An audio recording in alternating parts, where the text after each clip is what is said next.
Good morning प्यारे बच्चों, कैसे हैं आप सब। देखो राखी का त्योहार आने वाला है और सबने बहुत मस्ती भी कर रहे हो आप घर पे बैठ करके, है ना। पढ़ाई बहुत कम बच्चे कर रहे हैं। हमें पता चल रहा है कि जैसे आपकी कॉपियां आ रही हैं, जैसे आप काम कर रहे हो, हमें पता चल रहा है। और बच्चों एक रिक्वेस्ट और है आप सबसे, देखो आप अपना काम बड़ा ईमानदारी से किया करो। तो बच्चों आप अपना काम ईमानदारी से किया करो। देखो हमें भी थोड़ा अच्छा लगे और आप लोगों को भी अच्छा लगे कि मैम ने हमारे को, जिस भी बच्चे की कॉपी बहुत अच्छी आती है, बहुत अच्छा काम मिलता है, सारा काम मिलता है, मैं उस पर गुड, वेरी गुड और एक्सीलेंट वगैरह लिख करके ही देती हूँ। ऐसे नहीं भेजती मैं आपकी कॉपियां। और जिसका जो काम पूरा नहीं है मैं वो वर्क वो उस पर डाल देती हूँ। अच्छा, कुछ बच्चों की क्वेश्चनिंग आ रही थी कि मैम हमें क्वेश्चन फ्रेम नहीं करने आ रहे। बेटा मैंने आपको क्वेश्चन फ्रेम करने 7th क्लास में करवाए थे। बेटा 7th क्लास में मैंने आपको क्वेश्चनिंग बनाना, क्वेश्चन फ्रेम करना सिखा दिया था। देखो आज की क्लास में हम थोड़ा सा एक बार हम क्वेश्चन कैसे बनाते हैं वो बता देती हूँ मैं आपको। देखो जैसे इसमें लिखा है आपका जो आज का जो चैप्टर है भारतीय संविधान। क्या चैप्टर है? भारतीय संविधान। इससे पहले हम कानून की आवश्यकता पढ़े हैं और संविधान की भूमिका क्या है वो पढ़े हुए हैं।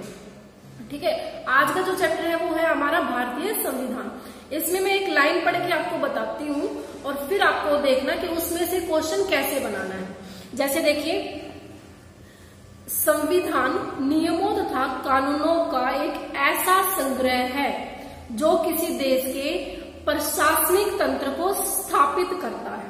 अब देखिए यहां से क्वेश्चन निकल सकता है, संविधान किसे कहते हैं। क्या क्वेश्चन निकल सकता है? संविधान किसे कहते हैं या संविधान क्या है। तो उसका आंसर आप क्या लिखोगे? संविधान नियमों तथा कानूनों का एक ऐसा संग्रह है जो किसी देश के प्रशासनिक तंत्र को स्थापित करता है। क्या करता है? प्रशासनिक तंत्र को स्थापित करता है। अब नेक्स्ट लाइन देखिए, यह विभिन्न संस्थानों तथा सरकारी क्षेत्रों, क्या है? विभिन्न संस्थानों तथा सरकारी क्षेत्रों जैसे व्यवस्थापिका, कार्यपालिका, न्यायपालिका, केंद्र सरकार, राज्य सरकार तथा स्थानीय सरकारों के मध्य संबंधों को परिभाषित करता है और उनको निर्धारित भी करता है। नेक्स्ट लाइन है आपकी, कैबिनेट मिशन योजना। कैबिनेट मिशन योजना की संस्तुतियों के अनुसार भारत के संविधान के निर्माण के लिए 1946 में एक संविधान सभा की स्थापना की गई। अब इसमें से आपका क्वेश्चन निकल सकता है कि भारत के संविधान का निर्माण कब हुआ था? तो 1946 में। और कैबिनेट मिशन की योजना कब बनी थी, कब हुई थी? 1946 में। इसमें से एक क्वेश्चन आपका निकल सकता है। क्या कि कैबिनेट मिशन योजना की स्थापना कब हुई थी? तो आंसर क्या आएगा? 1946। तो आपको बच्चों इस तरीके से क्वेश्चन निकालने हैं। तो उस नेक्स्ट आपकी लाइन, उस समय देश के प्रधानमंत्री पंडित जवाहरलाल नेहरू। अब यहाँ आप क्वेश्चन निकाल सकते हो। देखो उस समय से क्या मतलब? जब संविधान बना। क्या? तब संविधान बना। तो यहाँ आपका क्वेश्चन क्या आएगा कि जब संविधान बना तो भारत के प्रधानमंत्री कौन थे? क्या आंसर आ जाएगा? पंडित जवाहरलाल नेहरू। और राष्ट्रपति कौन थे? तो आ जाएगा राजेंद्र प्रसाद। तो बच्चों आपको ऐसे ही क्वेश्चनिंग निकालनी है। आपको एक मीनिंग, जैसे उस देश, उस समय, जो एक वर्ड आ गया उस समय, तो उस समय का मतलब है बच्चों जिस समय संविधान बना। क्या? जिस समय संविधान की स्थापना हुई। तो वही से आप क्वेश्चन पकड़ लोगे कि संविधान, जब संविधान की स्थापना हुई या संविधान बनाया गया तब भारत के प्रधानमंत्री कौन थे और राष्ट्रपति कौन थे। तो दोनों का आंसर आपको मिल गया ना। तो इसी तरह से बच्चों आपको क्वेश्चन की फ्रेमिंग पर करनी है। तो पढ़ते हैं आज अपने चैप्टर की तरफ। देखो इसमें से कुछ वर्ड तो मैं आपको बता देती हूँ। देखो आपका जो संविधान है बच्चों, उसको बनने में लगभग 2 साल 11 महीने और 18 दिन का समय लगा था बच्चों। आपकी बुक में 17 दिनों का समय दिया गया है। ठीक है, तो उसमें से क्या हुआ था बच्चों, देखो, और उस टाइम पे जब ये संविधान की स्थापना हुई तो इस प्रारूप समिति के जो सदस्य थे, उसको संविधान की आत्मा जिनको कहा जाता है वो है भीमराव अंबेडकर जी। देखो भीमराव अंबेडकर जी को भारतीय संविधान की आत्मा बच्चों इसलिए कहा जाता है क्योंकि संविधान का जो प्रारूप तैयार किया था वो उनकी अध्यक्षता में हुआ था। और जब बच्चों आपका संविधान बना था तो हर वर्ग के व्यक्तियों को, आदमियों को उसमें सम्मिलित किया गया था। ना कोई जाति, ना कोई धर्म, क्षेत्र, कोई भी, सब में कहीं भी कोई भी भेदभाव नहीं था। तो उस समय बच्चों आपके 395 अनुच्छेद और 8 अनुसूचियां थी। किस समय? जब आपके संविधान की स्थापना हुई, संविधान का निर्माण हुआ। तो बच्चों कुल 7000 से भी ज्यादा संशोधनों के प्रस्ताव प्राप्त हुए थे, जिनमें से 2473 संशोधनों का क्रियान्वयन, मतलब उसी समय उन पर कार्य शुरू हो गया था बच्चों। अब है देखो 1950 में देखो भारत का जो संविधान था बच्चों वो कब उसको पारित हुआ था? 26 नवंबर 1949 को देखो पारित हुआ था। कब पारित हुआ था? 26 नवंबर 1949 को हमारे संविधान को पारित किया गया था। अच्छा, 26 नवंबर को एक डे और आता है बच्चों, नेशनल डॉक्टर डे आता है, और शायद मिल्क डेयरी डे भी आता है, जैसे वो मदर डेयरी वाला है ना, मिल्क डे, शायद वो भी आता है। अभी कंफर्म नहीं हूँ, लेकिन जैसे ही मुझे पता चलेगा मैं आपको कंफर्म करके मैं आपको बताऊंगी जरूर। तो बच्चों देखो 26 जनवरी 1950 को हमारा जो संविधान है वो लागू हो गया था। 26 नवंबर 1949 को पारित हुआ और 26 जनवरी 1950 को लागू किया गया था। बना कब था? 26 नवंबर 1949 और लागू कब हुआ? 26 जनवरी 1950 को। तो देखो इसे लागू करने के लिए 26 जनवरी का दिन ही क्यों चुना गया? उसको देखिए बताते हैं, क्योंकि इस दिन 20 वर्ष पूर्व, इसी दिन 20 साल पहले, अब से 20 साल पहले नहीं, जब आपका संविधान लागू हुआ था उससे 20 साल पहले भारतीय राष्ट्रीय कांग्रेस ने पूर्ण स्वराज्य की मांग की थी बच्चों। जब आपका संविधान देखो 26 जनवरी 1950 को इसीलिए लागू किया गया था क्योंकि उसी दिन से 20 साल पहले 26 जनवरी के दिन ही भारतीय राष्ट्रीय कांग्रेस ने पूर्ण स्वराज्य की मांग की थी, और इसी की याद में 26 जनवरी 1950 को आपका संविधान लागू किया गया था। अब देखिए बच्चों 1950 ईस्वी में यह दिन गणतंत्र दिवस के रूप में मनाया जाने लगा। उसके बाद से हम क्या मनाते हैं उसको? 26 जनवरी को गणतंत्र दिवस के रूप में। अच्छा बच्चों देखो भारतीय संविधान की जो हमारे दूरदर्शित हैं, जो हमारे वैज्ञानिक हैं, जो हमारे विद्वान हैं, जो इनके बारे में जानते हैं कि संविधान के बारे में उनके क्या क्या विचार हैं। देखो बच्चों भारत का जो संविधान है उसमें प्रस्तावना जो लिखी है वो संविधान का ही परिचय करवाती है। क्या करवाती है? भारतीय संविधान का परिचय करवाती है। देखो जो इसकी प्रस्तावना है बच्चों उसको आपने कॉपी में लिख लेना है। भारतीय संविधान की प्रस्तावना, हम भारत के लोग। आपके इसमें भारत शब्द का 2 बार ही, आपका पूरी प्रस्तावना में 2 बार ही प्रयोग किया गया है। हम भारत के लोग और हम भारत, ठीक है। उसके बाद जो आपका स्टार्ट होता है वो आपका सारा का सारा आपकी प्रस्तावना आपने लिख लेनी है। मैं आपको स्क्रीन पे भी दिखा दूंगी, अभी आपका स्क्रीन पे भी नजर आएगा, तो आप उसमें से भी देख करके आप उसको कर सकते हो। तो देखिए बच्चों उनके मुख्य जो लक्ष्य थे, उद्देश्य तथा सिद्धांतों को स्पष्ट करती है। किनको? जो जिन्हें प्राप्त करने की इच्छा भारत के नागरिक करते हैं। देखो जो प्रस्तावना है वो भारत के जो मुख्य लक्ष्य है, उद्देश्य या सिद्धांत है, उनको पूरा करने का उनको स्पष्ट करती है, उन लक्ष्यों को स्पष्ट करती है जिन्हें प्राप्त करने की इच्छा भारत के नागरिक करते हैं, जिन्हें केंद्र, राज्य तथा स्थानीय सरकारों को किसी भी कानून के निर्माण से पूर्व ध्यान में रखना होता है। जैसे बच्चों एक बात बताइए, आप भी कभी करते होंगे, जैसे मैं क्लास से अगर मुझे प्रिंसिपल ने बुला लिया तो मैं करती थी आपको कि एक बच्चा खड़ा हो जाइए, है ना। तो जैसे मैं राहुल को खड़ा करके जाती थी, और ऐसा ही कोई बच्चा आपकी क्लास में है, राहुल मैं ये नहीं कह रही कि ऐसा ही बच्चा है, अगर कोई दबंग बच्चा आपकी क्लास में है और आप उसकी किसी बच्चे के साथ थोड़ी बहुत जैसे कहासुनी हो जाती है, अब मुझे प्रिंसिपल सर ने बुलाया नहीं थी तो मैं क्या बोल के गई, राहुल बेटा क्लास को संभालना, ठीक है। अब राहुल ने जैसे ही दूसरे बच्चे को देखा कि वो शरारत कर रहा है, शरारत नहीं कर रहा, बल्कि वो थोड़ा सा बातें कर रहा है, काम करते हुए बैठा बैठा ही बातें कर रहा है। लेकिन राहुल यहाँ पे क्या करेगा, दबंगपना है राहुल में कि मुझे इस बच्चे को पिटवाना है।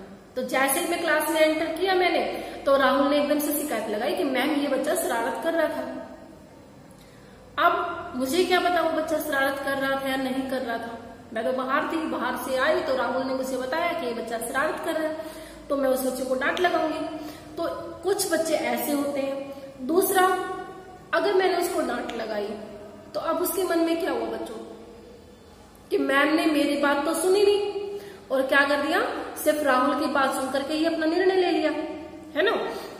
दूसरी बात, अगर देखो बॉयज और गर्ल्स का एक मैं ग्रुप बना देती हूँ और गर्ल्स को कोई मान लो फुटबॉल गेम पसंद नहीं है, वो अपना क्रिकेट खेलना पसंद करती है और बॉयज फुटबॉल खेलना पसंद करते हैं। अब मैं एक तरीका अपनाती हूँ, मैं क्या कहती हूँ, देखो जिसकी ज्यादा वोटिंग होगी वही वाला गेम खेलेंगे। अब गर्ल्स तो पहले से ही कम है, 5 या 6 गर्ल्स है और बॉयज होगी मान लो 10-12, तो कौन जीतेगा, जीतेगा वही ना जिसके वोट ज्यादा है। तो बस यहाँ पर भी देखो, यहाँ पे निर्णय किसके द्वारा लिया गया, वोटों के द्वारा। अब वो गर्ल्स क्या सोचेंगी, काश हमारी भी जो संख्या है वो ज्यादा होती। यहाँ पे बच्चों इक्वलिटी नहीं आई, यहाँ पे कोई भी नियम या कानून हमारे नहीं आए। तो इसीलिए सबको समानता का अधिकार देने के लिए, सबको धर्म के आधार पर न बांटने के लिए, सबको समाज में रहने के लिए बच्चों संविधान की स्थापना की गई है। उसके नियम कानूनों को बनाने के लिए हमारे संविधान की स्थापना की गई है बच्चों। और अगर कानून में लिखा है कि सभी बराबर होंगे, और मैं ये ना कह करके भाई बॉयज जिसके ज्यादा वोट होंगे वही खेलेंगे, जिसके कम होंगे, ऐसा ना करके कोई एक अलग से कोई मैं एक नीति बनाती हूँ और एक कानून के तौर पर, कानून के नजरिए से मैं उनको देखती हूँ, न्याय के नजरिए से, तो हो सकता है कि गर्ल्स भी अपना गेम खेल सकें, है ना। और ऐसे ही अगर मैं उसकी दूसरे बच्चे की भी पूरी बात सुने बगैर उसको ना डांटती, तो वहां पर भी एक नियम हो जाता बच्चों कि मैंने दोनों पक्षों की बात सुनने के बाद ही मैंने अपना कोई निर्णय लिया। तो वहां पे आपके नियम, कानून और समानता की भावना, धर्मनिरपेक्षता, वो बातें अगर आती हैं बच्चों, तो संविधान हमें यही सिखाता है कि हमें किसी से भेदभाव नहीं करना है, सबके साथ समान व्यवहार करना है, हमें एक दूसरे के धर्म को हानि नहीं पहुंचानी है। तो बच्चों संविधान आपको आपके ही लक्ष्य, आपके ही जो उद्देश्य है, जो आप नागरिक चाहते हो, उनको पूरा करने का उद्देश्य रखता है अपने अंदर, ठीक है। अब पढ़ते हैं बच्चों संप्रभुता। संप्रभुता शब्द से बच्चों अर्थ है सर्वोच्च शक्तियों का देश में निहित होना, कि जो सभी शक्तियां हमारे देश में होनी चाहिए, क्योंकि ये जो किसी भी अन्य शक्ति या देश के हस्तक्षेप किए बिना कानून बना सकता है।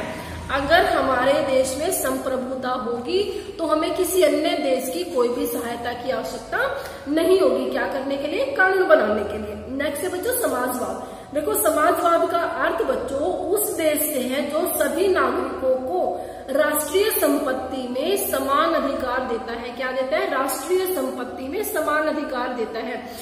भारतीय धन का जो वितरण है बच्चों वो न्याय संगत नहीं है। इस दृष्टि से सरकार सभी लोगों को सामाजिक तथा आर्थिक समानता प्रदान करने का प्रयास करती है, ठीक है, ताकि वो उस जीवन की सभी सुविधाओं का आनंद ले सकें। इसका तात्पर्य है कि बच्चों जो लोगों को प्रगति के लिए समान अवसर देना, क्या है, समान अवसर देना। नेक्स्ट है बच्चों आपका धर्मनिरपेक्षता। देखिए धर्मनिरपेक्ष, भारत एक धर्मनिरपेक्ष राज्य है। अभी जो फिलहाल आप सारे सुन रहे हो, जो भी बातें आप राम मंदिर को लेकर सुन रहे हो बच्चों, कांग्रेस पक्ष या विपक्षी पक्ष या मुस्लिम पक्ष क्या कह रहा है कि भारत एक धर्मनिरपेक्ष देश है। तो यहाँ पर हमारे एज ए प्राइम मिनिस्टर होने पर प्रधानमंत्री मोदी का राम मंदिर के निर्माण में जाना अच्छा नहीं है। कौन कह रहा है ये, हमारे मुस्लिम पक्ष के या फिर हमारे जो अपोजिट पार्टी के लोग हैं वो सारी बातें कह रहे हैं। लेकिन अगर वहां पे हमारे देश के प्रधानमंत्री एक आम नागरिक के तौर पर जाते हैं तो उनको किसी को भी ये कहने का हक नहीं है क्योंकि देखो हमने सभी धर्मों को समान माना है, समानता है, किसी भी धर्म के साथ कोई भी भेदभाव नहीं करना है।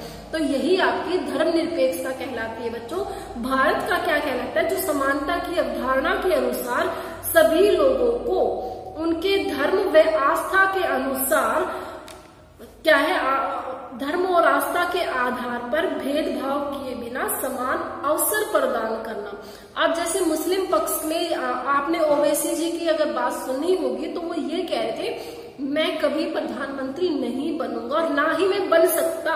उसने ये बात बच्चों इसलिए नहीं कही थी कि मैं मुस्लिम पक्ष का हूं या फिर मुझमें इच्छा ही नहीं है प्रधानमंत्री बनने की, नहीं बच्चों।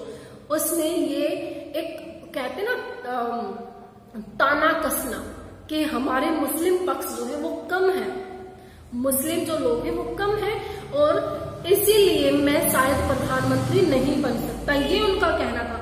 लेकिन वो ओवैसी जी यहाँ पे भूल जाते हैं बच्चों कि हमारा देश क्या है, एक धर्मनिरपेक्ष देश है और वो किसी को प्रधानमंत्री या मुख्यमंत्री या कोई भी उच्च पद जब प्रदान करता है बच्चों, तब वो उसके काम को देखता है, ना कि किसी के धर्म या मजहब को।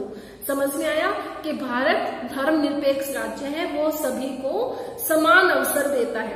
नेक्स्ट है बच्चों लोकतंत्र। लोकतंत्र का बच्चों क्या है, लोकतंत्र जनता के द्वारा, जनता के लिए क्या है, जनता के द्वारा जनता के लिए बनाई गई सरकार है। मतलब हमारे लिए ही और हमारे द्वारा जो प्रधानमंत्री जो भी सरकार चुनते हैं वो सिर्फ अपने लिए चुनते हैं। तो यही एक लोकतांत्रिक देश कहलाता है बच्चों। नेक्स्ट है आपका गणतंत्र। गणतंत्र से तात्पर्य ऐसी सरकार से है बच्चों जो लोगों की प्रतिनिधि होती है, मतलब लोग ही उसमें प्रतिनिधि होते हैं, पार्टिसिपेंट होते हैं, जिसमें राज्य का मुख्य जनता के प्रतिनिधियों द्वारा एक विशेष समयावधि के लिए बिना किसी आनुवांशिक अधिकार के चुना जाता है बच्चों।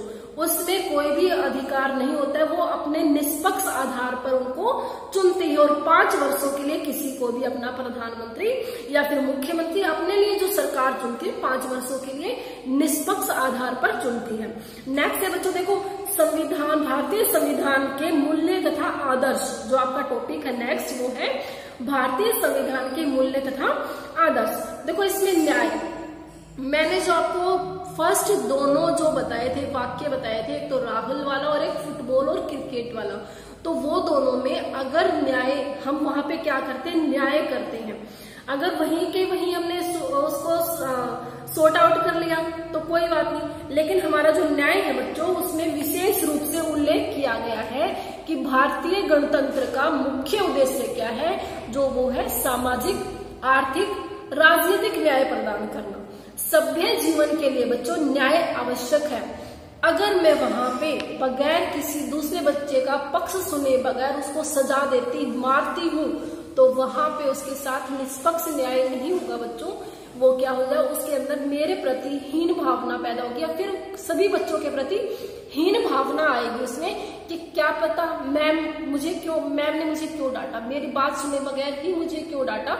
हो सकता है कि भाई अगर वो दूसरे बाई चांस वो अगर दूसरे मजहब का है, छोटी जाति का, तो वो क्या सोचेगा, शायद मैं छोटी जाति का हूँ या शायद मेरा मजहब ये है और मैम का ये, इस वजह से मैम ने मेरे साथ न्याय नहीं किया। तो वो दोनों तरफ ही बच्चों उसके साथ न्याय नहीं होगा।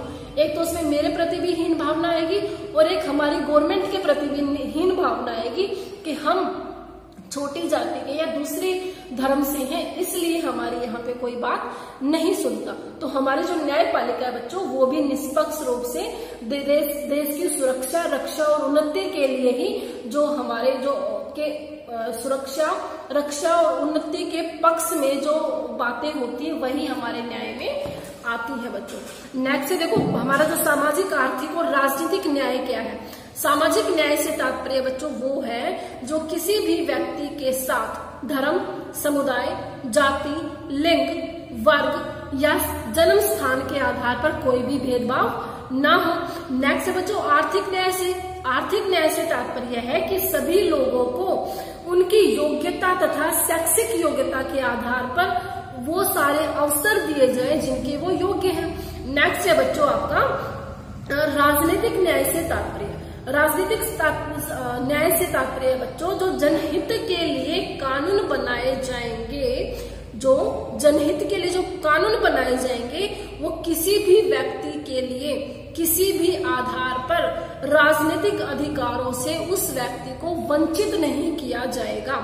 इसके अतिरिक्त बच्चों यह भी सुनिश्चित किया करता है कि सभी लोगों का सरकार में सहभागिता का अधिकार होगा, कि कोई भी लोग वहां, ऐसा नहीं है कि अगर आप हिंदू धर्म से ही तो ही आप एक जो आप चुनाव लड़ने के लिए खड़े हो सकते हैं, नहीं बच्चों, और बहुत अमीर है इसीलिए आप चुनाव लड़ने के लिए तैयार खड़े हो सकते हो, नहीं। अगर आप में बोलने की क्षमता है, अपनी बात को प्रकट करने की क्षमता है और काम करने, अपने काम के प्रति लगन, निष्ठा और सामाजिक कल्याण की अगर आप में भावना है तो कोई भी व्यक्ति चुनाव लड़ने के लिए खड़ा हो सकता है, बशर्ते उसकी उम्र 18-25 साल से ऊपर हो। ठीक है, तो बच्चों हमारा है नेक्स्ट है हमारा टॉपिक स्वतंत्रता। स्वतंत्रता में बच्चों संविधान की प्रस्तावना में विचार, अभिव्यक्ति, विश्वास, आस्था व धर्म की स्वतंत्रता का उल्लेख किया गया है। तो इस भारत के नागरिकों को, जो ये भारत है हमारा, उनके नागरिकों को ये सारी सुविधाएं, ये सारी स्वतंत्रताएं प्रदान है। नेक्स्ट जो आपका चैप्टर है बच्चों, उसमें ये सारी स्वतंत्रताओं को, जो आपका समानता का अधिकार है, स्वतंत्रता का अधिकार है, जो भी सारे अधिकार हैं वो आपको नेक्स्ट पीरियड में आपका एक्सप्लेनेशन उसको मैं करूंगी। नेक्स्ट है बच्चों आपका समानता का अधिकार, वो मैं आपको बता चुकी हूँ पहले ही कि चाहे वो निर्धन हो, धनी हो, कैसा भी हो, सभी को हर एक फील्ड में, हर एक विषय में सबको समान अवसर देना, ये हमारे भारत के संविधान में लिखित है। नेक्स्ट है बंधुता। सबको बच्चों भातृत्व से, मतलब प्रेम भावना से सबके साथ मिलकर के रहना, और नागरिकों के मध्य उनकी विभिन्नताओं जैसे धर्म, जाति, लिंग और जो क्षेत्रीय भाषा के अनुसार कोई भी हीन भावना ना हो, नफरत की भावना ना हो, सभी मिलकर के भाईचारे से रहें। देखो बच्चों इस टॉपिक में, इस जो चैप्टर में हमने बात की आपकी संप्रभुता की, समाजवाद की, धर्मनिरपेक्षता की, न्याय की, समानता की, स्वतंत्रता की, बंधुता की, ये सारी बातें बच्चों आदर्श कानून में कैसे परिवर्तित हो सकती है? वो तभी परिवर्तित होंगी बच्चों जब उनको संविधान में लिखित रूप में दिया जाएगा। और बच्चों अगर कोई व्यक्ति 18 साल से ऊपर जिसकी उम्र है, वो उनको मत देने का जो अधिकार है वो सरकारों को देती है, उनको सरकार में सहभागिता का अधिकार प्राप्त है। बच्चों आज के इस चैप्टर में सिर्फ इतना ही मैं आपको बताऊंगी। बाकी आपकी जो बुक में दिया है समझाने के बाद एक बार इस वीडियो को जरूर देखना, और उसके बाद आप इस बुक में अच्छे से इसको रीड आउट करना बच्चों, और हर एक पेज से 10 क्वेश्चन आंसर, कितने क्वेश्चन आंसर? 10 क्वेश्चन आंसर आप बना लोगे। और बच्चों इसका जो आपने एक दिया हुआ है, मैंने इसमें है निम्न पर संक्षिप्त टिप्पणी लिखिए, ये क्वेश्चन बच्चों आपको अपनी कॉपी में जरूर करना है और इसको एक बार अच्छे से पढ़ भी लेना है। और हाँ, जरूरी नहीं कि आप बुक वाली लैंग्वेज ही इसमें लिखो, जरूरी नहीं है कि बुक वाली लैंग्वेज ही आप इसमें लिखो, आप अपने तरीके से भी एक बार इस जो संप्रभुता वाला टॉपिक है इसको पढ़ो और उसमें से आपको क्या समझ में आया वो भी लिख सकते हो। ठीक है, जरूरी नहीं कि आप यूं की यूं बुक वाली लैंग्वेज आप उतारो। सबसे इजी लैंग्वेज बच्चों वो होती है आंसर लिखते वक्त जो आप अपने दिमाग से सोच समझ करके जो लिखते हैं, वो आपको हमेशा याद रहेगी बच्चों। और आपने इसका बुक वर्क पूरा कर लेना है, बुक में ही करना है। शॉर्ट क्वेश्चन आंसर करने हैं, लॉन्ग क्वेश्चन आंसर आप लोगों ने इसके नहीं करने हैं। मिलते हैं बच्चों अपनी नेक्स्ट वीडियो में। अच्छा, एक और बात है इसमें, आपका एक टॉपिक दिया है, क्या हमारे समाज में स्वतंत्रता व समानता है? क्या हमारे समाज में स्वतंत्रता व समानता है? अपने विचारों को लगभग 100 शब्दों में लिखिए। ये वाला बच्चों आपने ये वाला टॉपिक जो है हिंदी ग्रामर की कॉपी में एक एज ए जो आप टॉपिक लिखते हो एज ए टॉपिक के आधार पर लिखना है। एसएसटी की कॉपी में इसको नहीं करना, इसको किस में करना है, हिंदी की कॉपी में कर लेना है बच्चों। ठीक है, तो मिलते हैं अपनी नेक्स्ट वीडियो में, तब तक के लिए गुड बाय।